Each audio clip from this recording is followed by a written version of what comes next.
देहरादून की ठंडी हवाओं के बीच एक शांत सा गांव बसा था, राम गांव। गांव जितना सुंदर था उतना ही शांत, पर इस शांति के पीछे बहुत पुराने किस्से, रहस्य और डर छुपे हुए थे। इसी गांव में रहती थी सिया, एक 19 साल की लड़की, पढ़ाई में तेज, दिल से साफ और आंखों में सपनों की चमक लिए हुई। उसके माता पिता ने गरीबी में भी उसे कभी सपने देखने से नहीं रोका था। सिया का सपना था, एक दिन मैं अपने माता पिता को इस तंग घर से निकालकर शहर में एक अच्छी जिंदगी दूं। लेकिन सपने हमेशा सीधी राह नहीं चुनते। अचानक लगा एक कलंक। एक सुबह गांव में हलचल मच गई। सरपंच की दुकान से चोरी हो गई थी। काफी पैसे गायब थे और बिना किसी सबूत की उंगली उठ गई सीधे सिया के पिता मोहन पर। मोहन ने हाथ जोड़कर कहा, मैंने कुछ नहीं किया। लेकिन गांव वालों को मानो कोई बहाना चाहिए था। जो लोग सुबह शाम नमस्ते करते थे वही अब ताने फेंकते, चोर का बाप, चोर की बेटी। सिया के सीने में जैसे किसी ने गर्म लोहे की कील ठोक दी हो। उसे साफ पता था उसके पिता ऐसे इंसान नहीं है।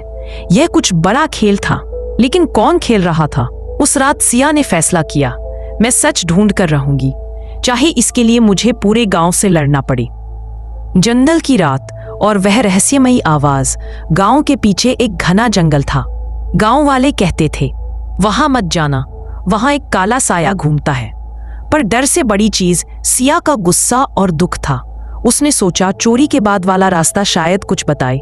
टॉर्च ली और अकेले उस जंगल में चली गई। जैसे जैसे वह अंदर जा रही थी, हवा की आवाजें डर को और गहरा कर रही थीं। अचानक उसकी टॉर्च की रोशनी किसी चीज पर पड़ी, एक पुराना फटा हुआ बटुआ। उस बटुए पर उसी दुकान का नाम था जहां चोरी हुई थी। सिया ने बटुआ खोला। अंदर कुछ नोट थे और एक आधा जला हुआ फोटो। वो फोटो उसके पिता का था, पर उनके साथ एक और आदमी था जिसका चेहरा कपड़े से ढका हुआ। सिया के हाथ कांप गए। तभी पीछे झाड़ियों में से आवाज आई, जो सच ढूंढती हो वो तुम्हें ज्यादा महंगा पड़ेगा सिया। सिया का दिल तेजी से धड़कने लगा। वह पलटी और देखा कि वहां एक आदमी खड़ा था, चेहरे पर दाढ़ी, आंखें लाल और थकी हुई, जैसे कई दिनों से सोया न हो। तुम्हारे पिता निर्दोष है, रहस्य खुलने लगता है, आदमी बोला। डर मत, मैं तुम्हें नुकसान नहीं पहुंचाऊंगा। मैं वो हूं जिसे इस गांव ने कभी सुना ही नहीं। उसने बताया, चोरी सिर्फ एक बहाना थी, असल मकसद था गांव की पहाड़ी जमीन पर कब्जा करना।